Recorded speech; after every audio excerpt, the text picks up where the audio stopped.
Hi, Ron here from Military Images Magazine with a new episode of Life on the Civil War Research Trail.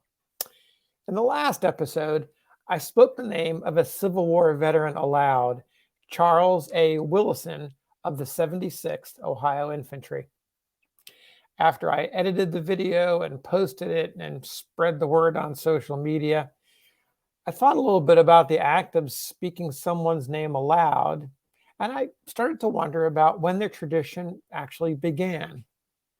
I thought back to a profile that appeared in my 2004 book, African American Faces of the Civil War. One of the men profiled, Robert Holloway, he's pictured here, along with Ambrose Everett Burnside. Holloway was a servant to Burnside for 35 years, and in fact was with Burnside during the first battle of Bull Run.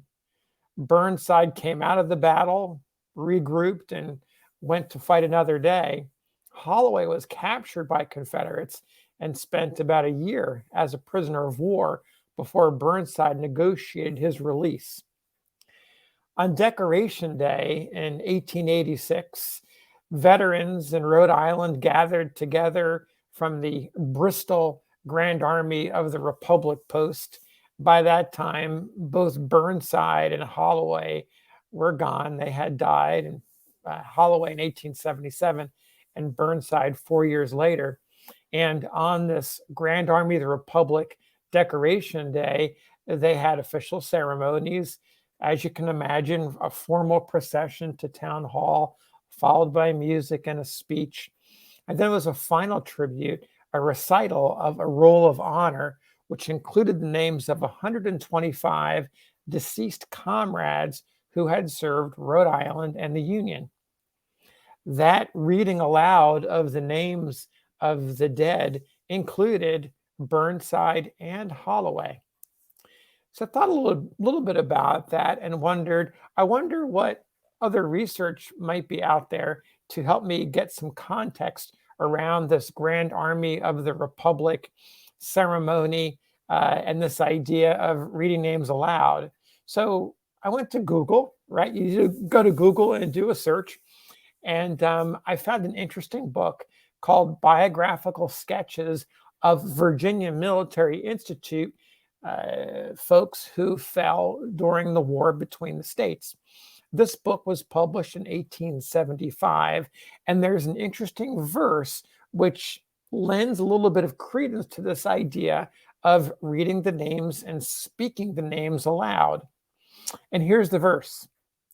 And last of all, I humbly speak the name of one who dead still lives, whose history flows like a white plume above the crest of fame, whose fair renown forever spotless shows, bright as some orb which on the gazer grows. As from the bosom of a stormy sea, it climbs to float in heaven's starlit infinity. It's a beautiful verse and gets to that idea of speaking the names aloud of the deceased. I also found a much more modern reference that comes from 2003. It's a story in the Chicago Tribune by cultural critic Julia Keller. I'm going to read to you the top of the story. Quote, on Friday, when Ted Koppel read aloud the identities of Americans war dead in Iraq during ABC's Nightline, he engaged in what has become a common rite of mourning, the establishment through public enumeration of their names of the absolute uniqueness of each person. Naming names after an event with mass casualties is a way of pausing to say wait to a world in a hurry, a way of acknowledging, in the midst of vast abstractions, culled from numbers and graphs and tallies, that the most important number ought to be one. Thus, in the late 20th and early 21st centuries, whenever a large group of people dies from a single cause, from the Vietnam War to September 11th, 2001, terrorist attack, from AIDS to the bomb that ripped apart Pan Am Flight 103 over Lockerbie, Scotland, The public ceremony of reading victims' names aloud is by now a thoroughly predictable act. But for all of its familiarity in the present age, the ritual of listing the dead by name is relatively new in human history. The naming of the dead began with the rise of the notion of modern citizenship, said Robert Pogue Harrison, chair of the French and Italian departments at Stanford University and author of The Dominion of the Dead, University of Chicago Press, 2003. Pogue says the relationship between a person and a name goes back to antiquity and beyond. A person's identity seems bound up with a name. Even more than a photograph, the speaking of a name or seeing the inscription of a name evokes the personhood of the disappeared person. A concept that Americans tend to take as a given, that every life is significant and each death a tragedy, has but shallow roots in human history, Harrison pointed out. I'm going to stop the reading here. The story goes on to talk more about the history and this idea of personhood and identities and speaking names aloud.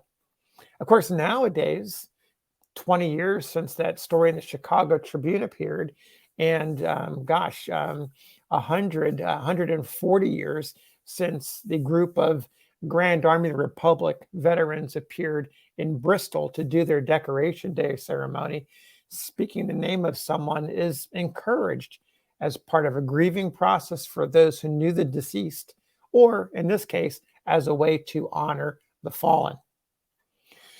As for me, I'll always believe in the power of a photograph to keep someone's memory alive, but I also believe in the power of speaking someone's name aloud.